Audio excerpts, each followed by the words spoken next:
Hi, hello everyone, welcome back to my channel. Today we are going to talk about all the books I hauled in Q2, which is April, May, and June. So I actually really like doing this format instead. I used to do monthly book hauls towards the end of last year, and well, that was like fine. There's nothing wrong with that. I'd rather just get it all out of the way in one video. So I did Q1 earlier in the year, and now we are halfway through the year, so I'm back with some more books. This is a lot. I know this might seem excessive if reading is not your primary hobby. It's my favorite hobby. It's my number one hobby. A lot of these books are bought secondhand. I don't really need a long intro. It's a book haul. I know a lot of people feel a certain type of way when people haul a lot of books, but this is 3 months of hauling and I've read a few of these already. So I have 5 sections to go through. I have everything that's not a genre that I typically read, and then I have sci-fi, I have fantasy, I have horror, and then I put all my special edition book boxes stuff towards the end, which you can see is right here. So yeah, I think we should just get started. Let me know if you are interested in reading any of these. Let me know if you've read any of these. I'd like to hear your thoughts below. So let's just get into it. Like I said, the first grouping of books I have here are everything that is not a major genre that I read in. So I have a little bit of lit fic, I have some classics, I have one mystery, I think. As far as classics go, I have The Awakening by Kate Chopin. I have actually already read this, so we're starting off the haul pretty well. I really enjoyed this. I gave it 4 stars. This is about a woman who is married, has children, and then she starts growing affection for this other man, and the actual affair is not really the main point of the story. It's more so our main character realizing that the domestic expectations that women have in their lives is not for her, and she's very honest and blunt about that, which was very scandalous in 1889, I think is when this was published. And then we have Anne Radcliffe's The Italian. I've been wanting to read Anne Radcliffe for quite some time. A lot of her summaries kind of get jumbled in my head, but she is supposed to be a very great prolific gothic author, and so I want to get more into gothics towards the spookier season. I mean, I can start right now if I wanted to, but I have this one. And then I have The Age of Innocence by Edith Wharton. This is on a lot of people's best books ever, period. I believe this is about a couple who is engaged, but the man's wife, or soon to be his wife, cousin comes to visit them, and then he starts growing affection for his girlfriend's cousin. It's supposed to be really dramatic. I will want to get to Edith Wharton after hopefully I finish a majority of Jane Austen's work. And then I also have The Red Pony by John Steinbeck. I have a few Steinbecks in my collection. I'm very nervous to read from him, even though I have read from him before. I think a lot of people read Of Mice and Men in grade school, but this is probably one of his more easier reads, so maybe I could reread Of Mice and Men and then read this one. I believe it's about a boy who gets a pony, and it's supposed to be one of those stories where he learns about life and death through this pony. And then I have The Catcher in the Rye. This is, I think, the last classic here. Very controversial book. A lot of people really like this, or really hate this, or really like the main character, or really hate the main character. I know there's a lot of cultural discourse about this particular book, but I have no opinions because I haven't read it, so that's why I picked it up.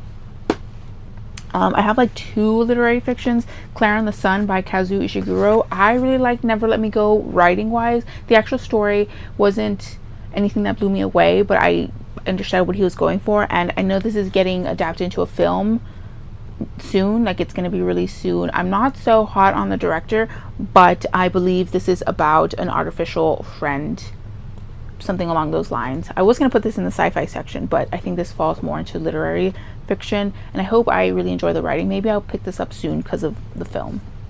And then I have The Wax Child by Olga Ravin. This is the one book that really caught my eye during award season last year.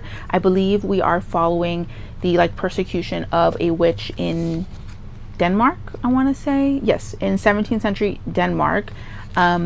This woman's accused of being a witch, but we're seeing the whole process or everything about her life from the perspective of a wax child, which is a tool used in witchcraft. And finally, the last book in this little section is Still Life by Louise Penny. This is a long running series. I don't know exactly what it's called. I think it's called the Chief Inspector Armand Gamache novels. I believe this is the first one.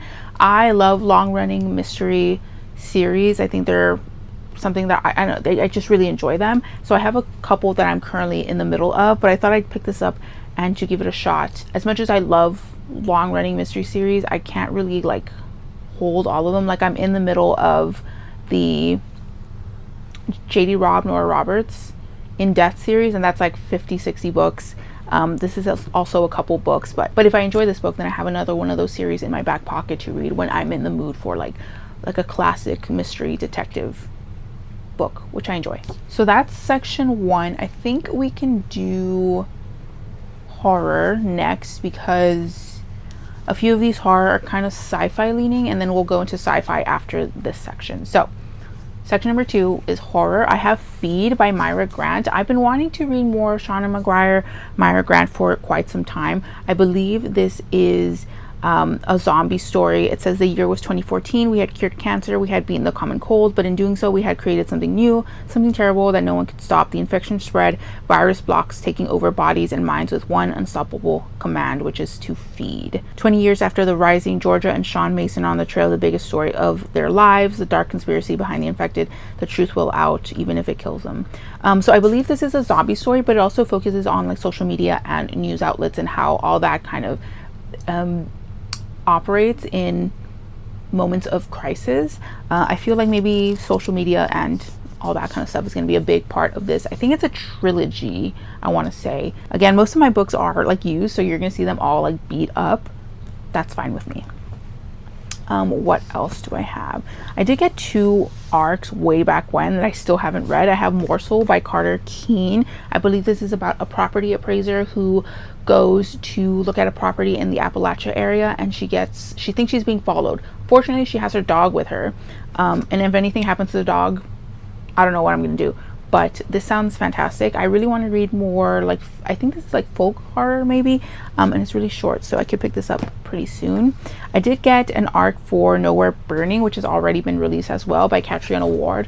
A lot of people really like this author. I haven't tried them out yet. I believe it's about 2 teen runaways who go to this place called Nowhere Ranch, which was owned by a celebrity who took his own life. And I don't know what the horror in this is, if it's like folk horror or supernatural or anything, but I have it on my shelves now, so I could finally try out that author. I also have Shoot Me in the Face on a Beautiful Day. I got this in a really cool indie bookstore in Austin called Alienated Majesty, which does a lot of indie stuff, translated works, classics. This kind of looks kind of splatterpunk-ish, I'm not quite sure. But I believe this is about a woman who is currently grieving because she lost her child. I don't know if it was in birth or like a car accident or something. And I believe she's also in a domestic violence situation. And there is a serial killer hunting women. There's a lot of elements going on, but I'm interested to see how it all comes together. And then I have The Starving Saints by Caitlin Starling. A lot of people really liked this book last year.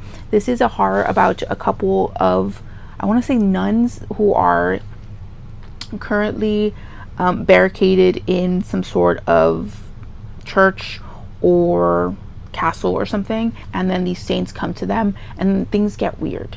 I've heard that just things get weird is what I constantly hear about this book. And cannibalism, I hear about cannibalism a lot with this one. Spread Me by Sarah Gailey. I've heard interesting things about this one.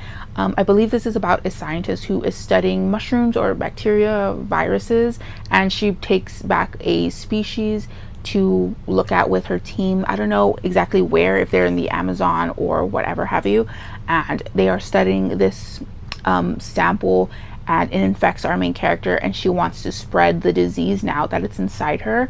And I think they do it like sexually. Like I feel like this is a intersection of horror, erotica, which I'm very interested in at the moment. And then finally I have There Is No Anti-Memetics Division by Quantum. I know that this was originally kind of published, was it on like the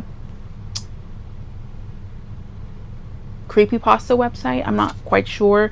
And it was published in sections, and now it's like a actual like published work. I want to say that this is about these beings called memetics or anti-memes, and they attack memory, identity, and the fabric of reality itself. So it just sounds really weird and obviously sci-fi, but it sounds like it leans more horror, which is why it's in the horror section. This sounds really interesting and really cool, something I've never read before. And I got this at, where did I get this?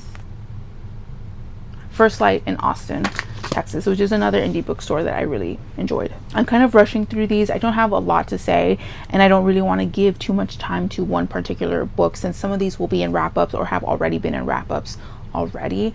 And obviously if you're interested in knowing more about these books, you know where to go. Let's go with sci-fi, which is actually kind of a small section for me, at least this time around. First I have is Harold the Ninth, which is the follow-up to Gideon the Ninth. I really liked reading Gideon. It is probably one of my top books of the year so far. This is almost always described as lesbian necromancers in space, which is not technically wrong, but there's a lot more to this than just lesbian necromancers in space. There's like a murder mystery in the first book, a lot of weird things going on. Like I said, I'm currently in the middle of this one. Did I say that? I am currently in the middle of this one, and it's a very different experience than book one.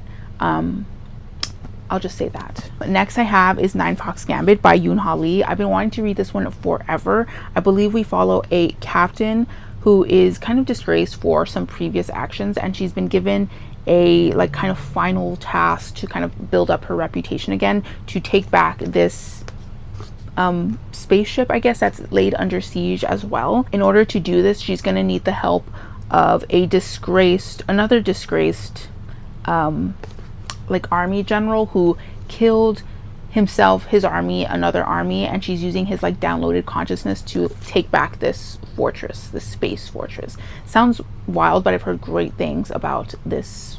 I think it's a trilogy. This one I kind of bought into the hype a little bit. I haven't read it. I'm really nervous because I've heard that it leans more into like crime mafia romance, but I have Daggermouth by H.M. Wolf. This was the indie darling of spring, the beginning of the year. A lot of people were reading this, really enjoyed this.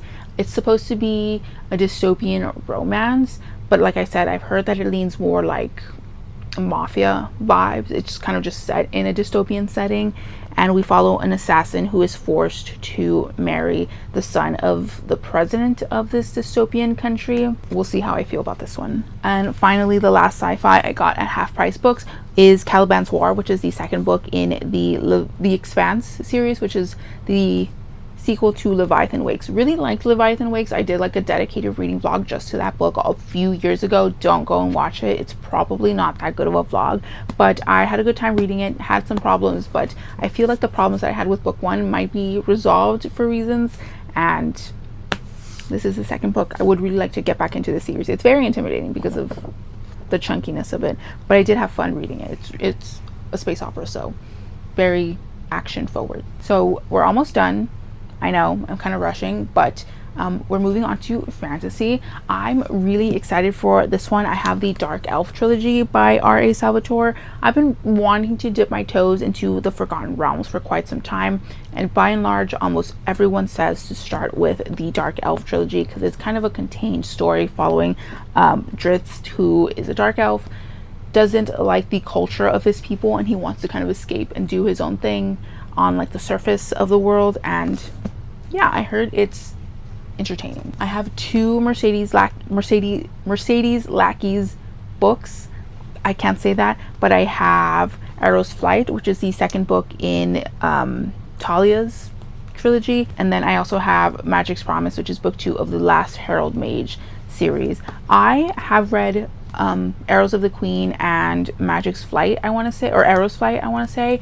I did like it. Some problems, especially in this one, but I would really like to go back into it and get to more of Mercedes Lackey's work. Maybe when I'm done with Robin Hobb's Realm of the Elderlings, I will focus on this world that she has, because I like it. It's fun, it's lighthearted, it's not super dense or anything, but I like them. This book I'm kind of iffy on. I bought it because I saw so many people talking so highly about it, but I've also heard a lot of critiques, particularly regarding the women characters, and that is the first half of the Book of the New Sun, Shadow and Claw by Jean Wolfe. I got this at an indie bookstore. I'm always interested in reading books that are like really highly well liked. But like I said, I've heard a lot of critiques about this one, and I believe we follow a character who is an apprentice to a guild of torturers, and he is exiled for committing the ultimate sin of his profession, which is showing mercy towards his victim. So I'm not sure if this is fantasy, sci-fi, or something along those lines, but I know I've heard a lot about this, good and bad. So you let me know what your thoughts on this are if you have read it. I found Stone of Farewell by Tad Williams at my local Goodwill, and I know this is the second book in a series that I have not started, but I love chunky old mass markets with like these older covers, so I couldn't leave it on the shelves. Eventually I will get to the series. I obviously need book one. I've heard mixed things, particularly with this main character, and it's a bit of a slow start, which I don't mind when it comes to high fantasy or epic fantasy. I don't know too much about the plot of this.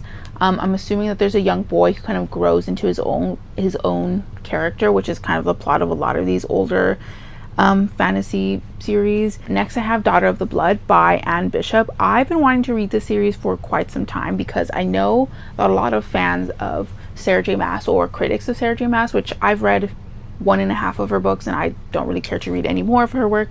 A lot of them say that Akatar, I want to say, is very referential to this series. I believe we follow a prophecy in this book, and it says 700 years ago a black widow witch saw an ancient prophecy come to life in her dazzling web of dreams and visions.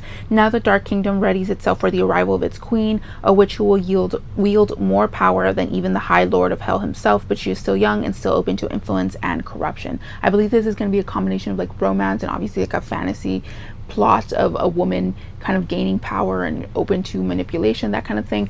But we'll see how I feel about this. I have read Anne Bishop before and I liked her writing, but I've heard her ideas, concepts might not be for everyone. But again, I have to make my own judgment. Next one, unfortunately, I thought I got this thinking it was a standalone, but it's not. It's A Mirror Mended by Alex E. Harrow. This is the author of The Everlasting, which is getting so much love. I believe this is a Sleeping Beauty or Cinderella reimagining. It's the second book in a kind of novella series. I have not read the first book. I thought this was a standalone, like I said. So I'm gonna have to find the first one, which I believe is called A Spindle Splintered. This is just my bad. Next I have Long Live Evil by Sarah Reese Brennan. I've already read this one. I did not really like it. I think I gave it a generous 2 stars. This is an isekai style novel about a woman with cancer who gets taken to a magical world that she's kind of familiar with. It's a book series that she's read, kind of, and it reads very millennial cringe, unfortunately. I did not like this, and I'm interested to see what happens in book 2, but I don't actually want to read book 2 because the writing in this is pretty rough. And finally, for this fantasy section, I have The Red Winter by Cameron Sullivan. I believe this is a debut. A lot of people have been really enjoying this. I think this is a kind of queer monster fantasy type of story. In this, we follow, I want to say, a monster hunter who is hunting the beast of Gévaudan, which is French, which I do not speak, so excuse me for my pronunciation, but we're following a monster slayer who has been looking for this beast for quite some time. I'm assuming the beast is also a man.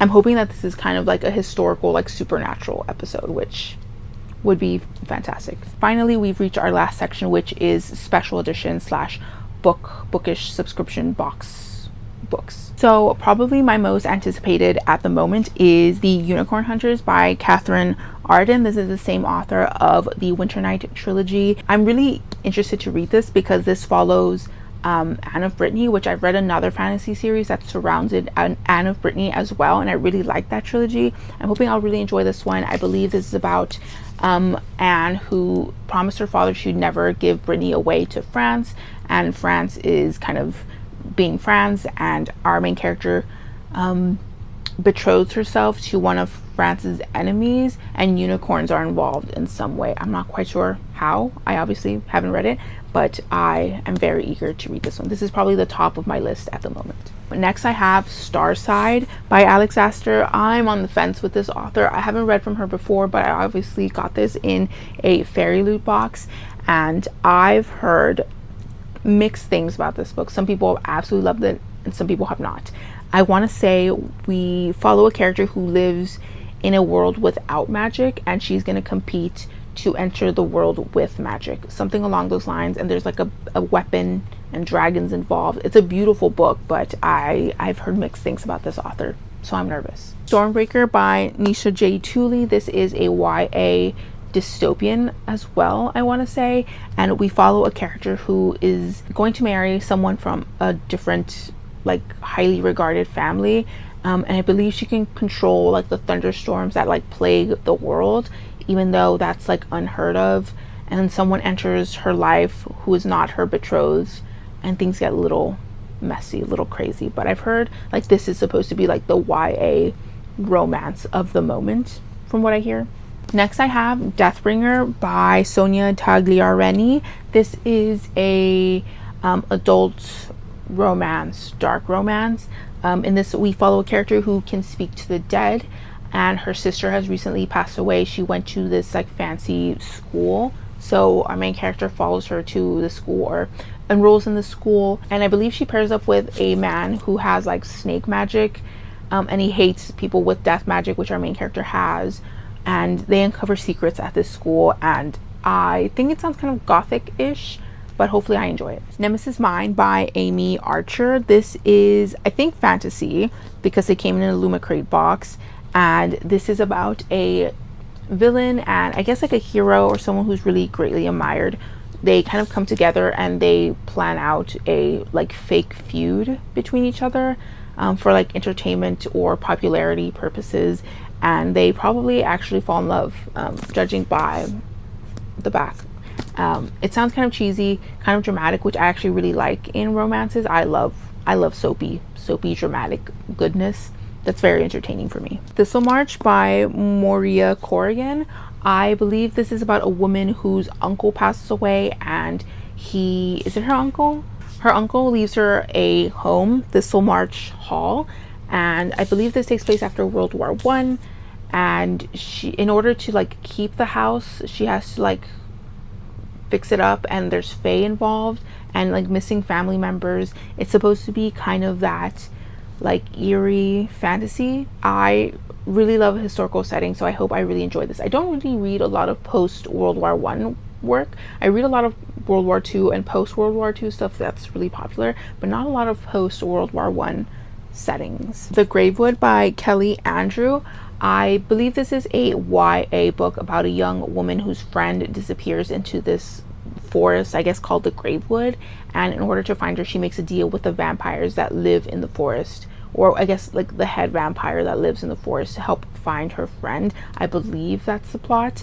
I kind of go into a lot of these books blind, as you can tell, but I hope that it's fun. I love a woodsy setting, kind of like Uprooted by Naomi Novik, and I'm hoping that this kind of has that element as well. I really like a personification of a setting. The Girl with a Thousand Faces by Sunyi Dean. I really love this edition. This is from the Broken Binding, and I have read this one, and I think I read it last month. I've already wrapped it up, and a lot goes on in this book, but this takes place in 1975 Hong Kong, and we follow a woman who washed up on the shore of Hong Kong after World War II, and she doesn't remember who she is, her name, or anything like that, but she can communicate with ghosts, and she works for a local triad. That's kind of where the story starts. I waffled on my rating for this one, somewhere between a 3.5 and a 4. I think I'm just gonna land on a 4, but I really like the beginning and the end. Japanese Gothic by Kylie Lee Baker. A lot of people really enjoyed this one this year. I have not gone to it, unfortunately. I believe this is dual timeline, and in 2025 our main character can't remember exactly where he hit the body, but he can remember the blood. Hiding out at his father's century-old home in Japan, Lee knows something is wrong with him, and he knows it has something to do with his mother's disappearance almost a decade ago. In 1877, a female samurai, Sen, stalks the borders of her home to protect her family from slaughter. She's not sure how they'll ever survive, not without her father, who has returned from war, a stranger with a different soul behind his eyes. And I think we're going to see how these stories connect. I think they take place in the same setting. I think the home is the home in both of the time periods. That sounds really good. Actually, I want to read that right now. Next we have Bloodbound by Ellis Hunter. This is a duo author, a debut duo author, and I read the summary on the flap and it's a little convoluted, but I believe we follow a princess who is doomed to die because she has to fight the prince from an enemy country. I think she comes from the country of witches and he comes from the country of dragons, and they're supposed to have like a duel, and she's probably gonna lose and die. And then we follow two other characters, a juggler who is looking for her best friend who she thinks has been taken and enlisted in the dragon country army, and I think both of the women go into the dragon country for reasons. That sounds super confusing. Like I said, the summary on the side is not that much better, but we'll see how that works. And I believe this is a romantasy, but I don't know if it's multiple books. We'll see. But I love the edges. Daughter of Crows by Mark Lawrence. I haven't heard too many people talk about this one, but I believe we follow a girl who is sold to the Academy of Kindness. I think each year 100 girls are sold to the academy. 10 years later, only 3 emerge. The academy's halls run with blood. The few who survive its decade-long nightmare have been forged on the sands of the wound garden. They have learned ancient secrets amid the necrotic fumes of the bone garden. So I believe it's a kind of like academy that teaches like dark magic. It sounds kind of gothic-y. I'm gonna be honest, don't love this cover. The original cover was so beautiful, and this was kind of a letdown. But I am interested to read from Mark Lawrence. I think I have a few of his books, to be honest. I just haven't picked up him yet. We have 2 more books left. I have Aicha by Soraya Boazawi. I am so sorry I butchered the hell out of that last name. I believe we follow a young Moroccan woman who is currently dealing with like the Portuguese like invading Morocco and doing what these colonial countries typically do, and she is, I want to say, part of a rebellion, or she's trying to fight back in some type of way, and she has some sort of darkness or magic or something within her that is trying to come out. I think it's an actual darkness, like there's something actually in her, and it's a kind of like freedom fighter story, which I typically enjoy. I think it's a standalone. I don't love this cover though, because it's quite literally the naked hardback, even though the naked hardback is a little bit better. And finally, the last book of this haul, which has been my favorite book of the year so far. I've read this 5 out of 5 stars. This Kingdom Will Not Kill Me by Ilona Andrews. I absolutely love this book. In this book, we follow our main character Maggie, who wakes up in her favorite fantasy world. She's been obsessed with this grim dark fantasy series for years. She's reread it multiple times. The final book has not been published in like 10 years, very like Game of Thrones-esque, and she makes it a point to survive in this world. Again, it's a grim dark fantasy, and she also really wants her favorite characters to survive, so she kind of meddles with plot lines, and she's going to be part of the plot line as well. It's really fun, really exciting. I really enjoy this. 5 out of 5 stars. And I got this fancier edition. It's not that different from the traditionally published, but I got this fancy edition from the Broken Binding, which I loved. Those are all the books that I hauled during the months of April, May, and June. It's a lot of books. I kind of sped through this because, like I said, it's a lot. If I took 5 minutes for each one of these, I would never be done. As you can tell, I'm kind of going to a lot of books not knowing too many details, just kind of genre plot vibes. I think it's 41 books in total. I could be wrong. We'll just say it's 40. But let me know what you think of this haul. Have you read any of these? Are you interested in reading any of these? Did you dislike any of these? I would like to hear anything you have to say in the comments down below. I will also link my social medias down below, as well as some far more important links. Feel free to like, dislike, comment, or subscribe, or do neither. It's all cool with me. If you don't know what to say, you can leave an emoji. You can leave the book stack emoji. I think that's fitting for this video. But thank you so much for watching, and I will see you in the next one. Peace.